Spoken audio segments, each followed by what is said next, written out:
Thank you so much, Gareth, and good morning, everyone. It's a pleasure to be back here in the Detroit area.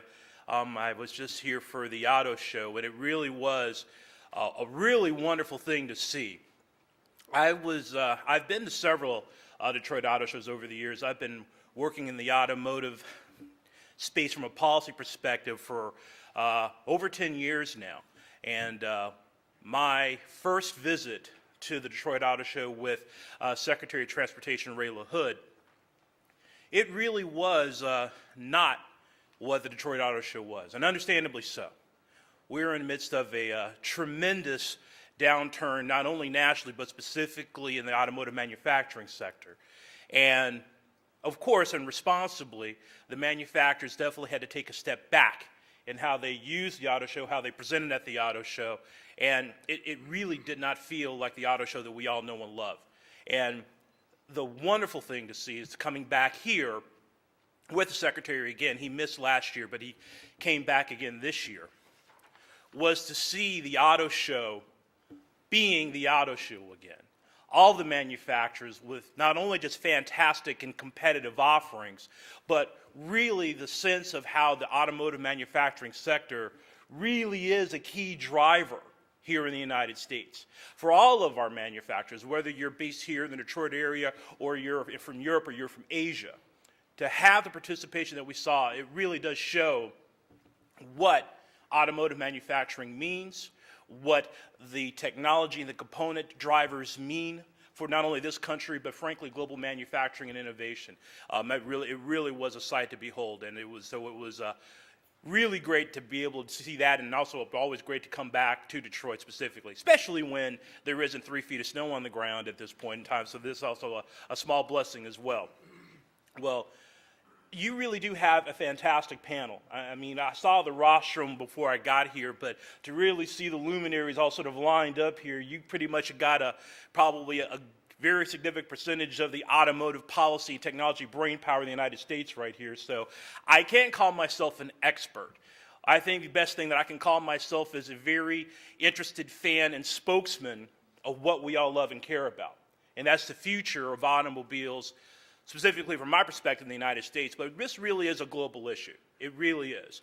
And to have this Megatrends conference talking about safety, connectivity, and electrification, it really is sort of three of the keystones that we're working on at the National Highway Traffic Safety Administration. It is our future on a number of levels. I'm happy to talk about a few things. But I don't want to take up too much time because I really want to make sure we get to the panel, because it really is. I'm going to have to fight hard to hold my own here. You have some of the best and the brightest in this space. Our work at the National Highway Traffic Safety Administration is, frankly, it is the most beautiful task you can possibly have, and one that never ends. How do we reduce fatalities and injuries due to traffic crashes?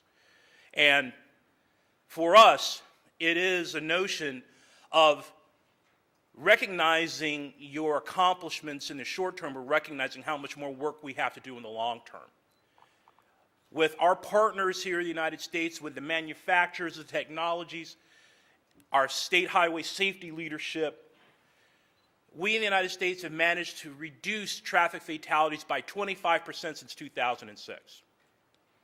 We lost a little less than 33,000 people to traffic crashes and fatalities last year, which is an enormous loss of life. It's enormous. But talking about from where we were, and only thinking back in 2006 when we were losing 25% more people, in that short period of time, it really does show the power of what good policy, great strategy, great manufacturing, and great innovation can do.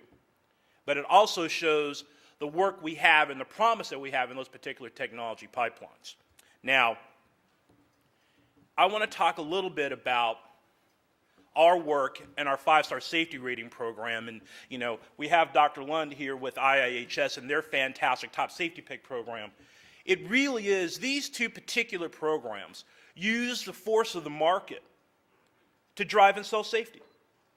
And our two programs, consumer reports programs, all of them help induce the manufacturers to add technologies, to reach, to grow, and to strengthen their prospective underlying protections, whether it's crash worthiness, which we've always been focused on in NHTSA over the past 40 years, but also now in the universe of crash avoidance. In our 5-star safety rating program, the National Highway Traffic Safety Administration highlighted 3 particular technologies. Forward collision warning, lane keeping assist programs, and also electronic stability control, are the 3. Now, electronic stability control is now mandated by law. So now you will have ESC in every car in the United States starting from now in 2012. So our agency is looking at what will be the next highlighted technology we would like to encourage people to purchase when they make their automobile choices. I mean, it really is a brand new world when we think about safety. Thinking about the notion of not only forward crash warning systems, but the crash imminent braking systems that we're now seeing entering the marketplace. The lane keeping assist systems that actually have active turning to actually maintain you in the middle of the road. All of these things, in addition to a number of fantastic technologies, really is our future. It's a kind of disruptive change that gets us from 33,000 lives lost to 22,000 lives lost to 10,000 lives lost. We work so hard. I know Adrian's program and our program work so hard to focus on crash worthiness, how the car protects the passengers and the driver in a crash. But I think everybody in this panel will definitely tell you the best approach is to keep the crash from ever happening.